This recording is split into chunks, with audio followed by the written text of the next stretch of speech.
It's the Then versus Now Challenge!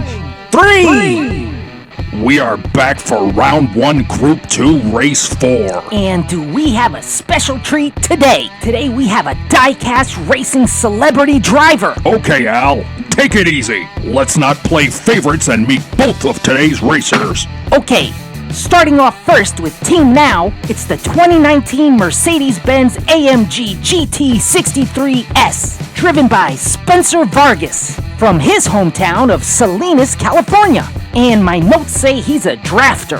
I have no idea what that means, but they must make a lot of money because this AMG GT 63 cost almost $200,000 in 2019. Al, a drafter, is responsible for creating technical drawings, and they work closely with architects, engineers, and designers to convert their concepts and ideas into precise, detailed drawings to be used for construction, production, or other visual representations. Wait, so he's like an artist that actually makes a lot of money? I thought that was one of those myths, like griffins and dragons and narwhals. Al, narwhals are real. The unicorn of the sea actually exists? Wow, Barry, our channel is educational and exciting. There won't be much excitement if you keep blabbing. So moving on to Team Then, we have a giant in the world of diecast racing. It's half of the Norman Vern Racing YouTube channel, the V-Man himself, Vern Davis, in this beautiful 1992 Mercedes-Benz 500E. And he's all the way from his hometown of Winnipeg, Manitoba, Canada.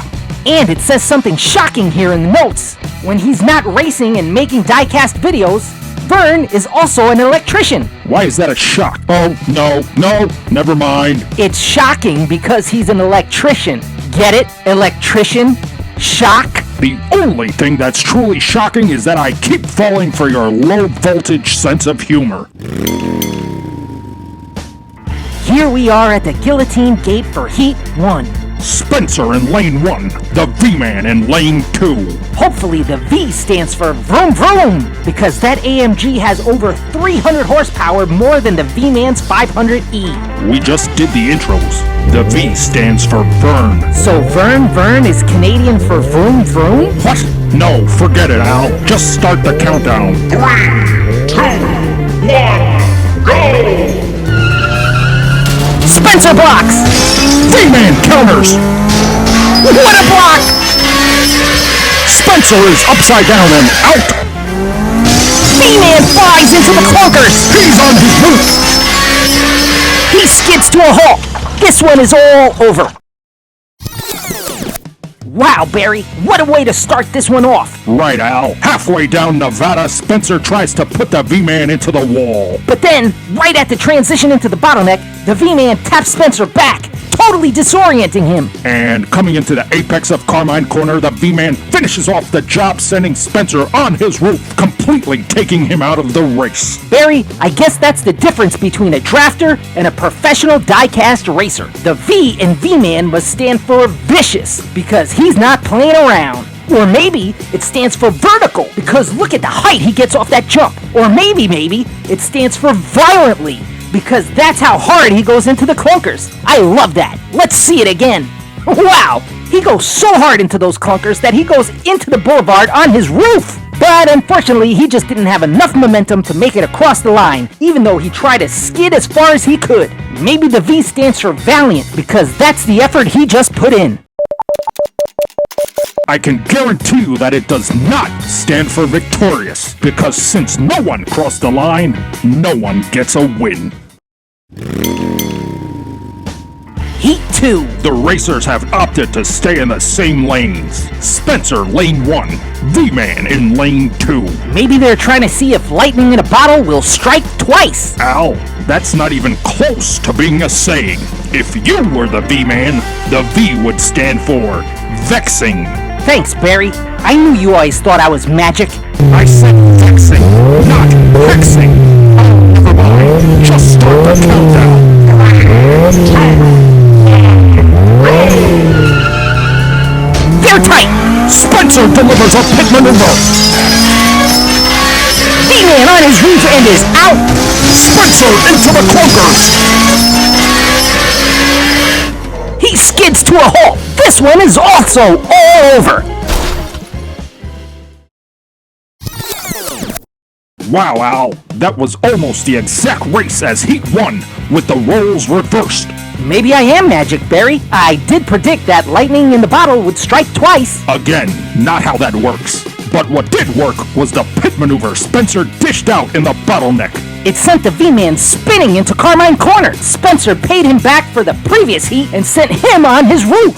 So maybe the V stands for Vengeanced, because Spencer just got his revenge. And in a further roles reversed replay, Spencer goes high off the jump and directly into the clunkers. And he even comes to a halt almost in the same exact location as the V-Man in Heat 1. Can we get a side-by-side? Wow! Look at that! And to make the roles reversed replay complete, this is another heat where no one puts up a win. Back at the guillotine gate for what could be the final heat. Both racers know that someone here needs to win to move on, so no one is looking for lightning to strike that bottle for the third time, and they decided to change lanes. Al, you make me wish that you were the V-Man and the thing stood for voiceless. Hey! Not now, Al. The countdown is starting.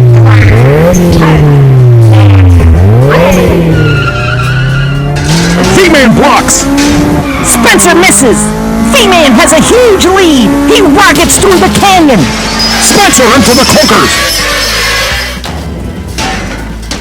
He is out! V-Man all alone! Across the line! And into the tires! What was that? 300 horsepower less or not, V-Man just showed that E in 500E stands for excitement. Really? You're doing the car now?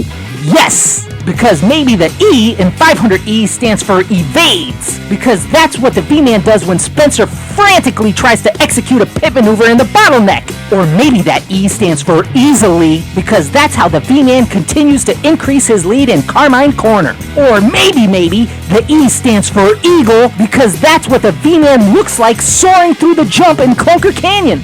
Or possibly the E could stand for the fate that awaited Spencer when he misses the jump, because he got eliminated. Well, then the V-Man clips the outside wall of the boulevard and goes spinning across the line and into the tires. So tell me, Al, what does the E stand for in this case? Duh, Barry. Obviously it stands for E-brake, because that's what he should have pulled to try and avoid hitting those tires. Well, one thing he did not avoid was putting a much-needed win on the scorecard, winning it all for today. Yeah, the V-Man is sending the drafter back to his drawing board. And the V-Man just showed Spencer that the V in his name is for what he did to Spencer's spot in the tournament. He vacated it.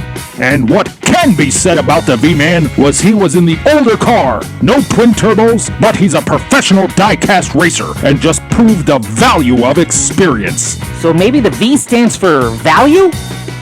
Or maybe it stands for his ticket being validated into the next round, because he just secured his spot in quarterfinal race 2.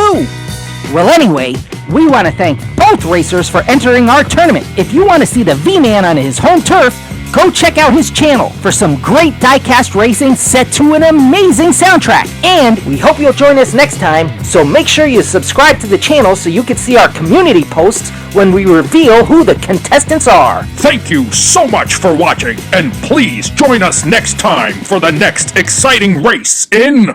It's the Then versus Now Challenge! 3!